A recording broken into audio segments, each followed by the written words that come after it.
nga tong dala ko para makiramay sa mga kaibigan kong broken. Shoot, Mare, maging okay na sana sila. Lusaw na kasi yung atay ko, kakainom. Baka magulat na lang ako pag uwi ko, tumatagos na ako sa pinto. Kita mo nga, nag-effort din yung kaibigan namin. Nagluto ng masarap na ulam, pampakalma. Sa sobrang tagal nga lang namin, naguhuramentado na. Nag-abot na kasi yung almusal at tanghalian. Kainit naman ang ulo mo, pwede namang kainin ang sabay. Pero nag-init talaga ang ulo niyan dahil wala pa yung ambag namin.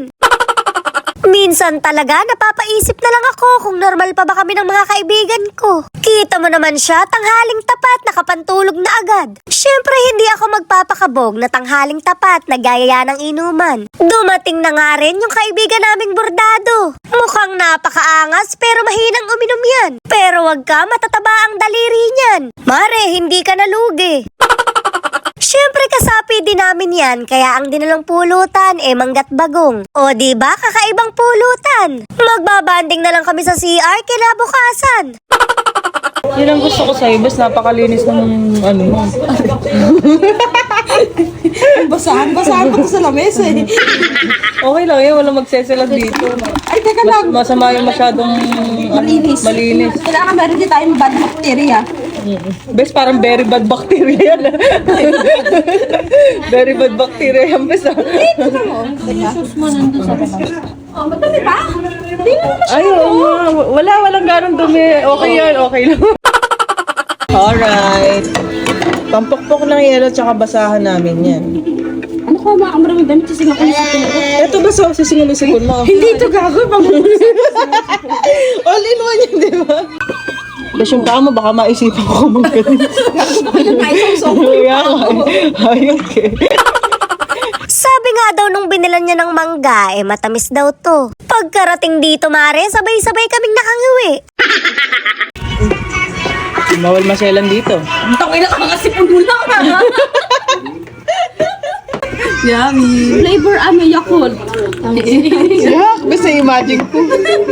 Grabe naman itong mga lao na ito, nakikiinom. May bago tayo. Wala mo ng kaibigang mababroken next week, lasaw na yung atay ko. Baybalid mo pala yung sili, no? Bukas may mga almoranas tayo. Pinatagay ko na nga yung kaibigan naming mataba ang daliri. Shoot, Mare, napagkaselan. Pero pagka-kifi ang nilalaps, for the go. Abay, nakaisang lagok lang yan, naging gagamba agad. Poporma na sana ng tulog, nahuli ko lang. May mga kaibigan din talaga tayo na kapag walang chicks na kaharap, wala sa mood uminom. Abay, walang ganun dito, mas maganda ka pa sa amin.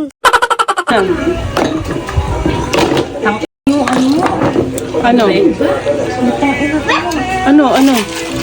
Ay, puto na. Yung pitchin mo pala, bis madumi. Hindi, bismantsa na talaga niya yan. Ah, mansa ba yun? Lumot ba? Yung lumot na Lumot lang pala eh. Hindi naman nakakamatay. Ano nga naman kutkutin ko pa, di hayaan mo na dyan sa loob. Minerals yan. Mineral siya, kailangan tayo Okay na, Mare, mantsa nga lang ng iced tea. May mga uminom nga daw kagabi, kaya may naiwan pa. Sayang naman, akala ko talaga lumot na. Paano naman makaka-move on yung mga kaibigan ko nito? Kita mo naman, Mare, may nagpapaalala pa rin. O Mare, isip mo, nagtitinda kasi ng kikiam yung ex nila. May mga uutusan talaga tayo na magtimpla ng gatas pero hindi mapagkakatiwalaan. Mamamapak muna ng malala bago magtimpla. 15 years na nga kaming magkakaibigan pero nagpaplastikan pa rin. Grabe namang samahan yan, mas matagal pa tayo sa mga jowa natin. Siyempre kasali din yung kaibigan naming mataba ang daliri. Wala kaming mali siya dyan at naaalala pa rin namin nung high school na nakapalda siya.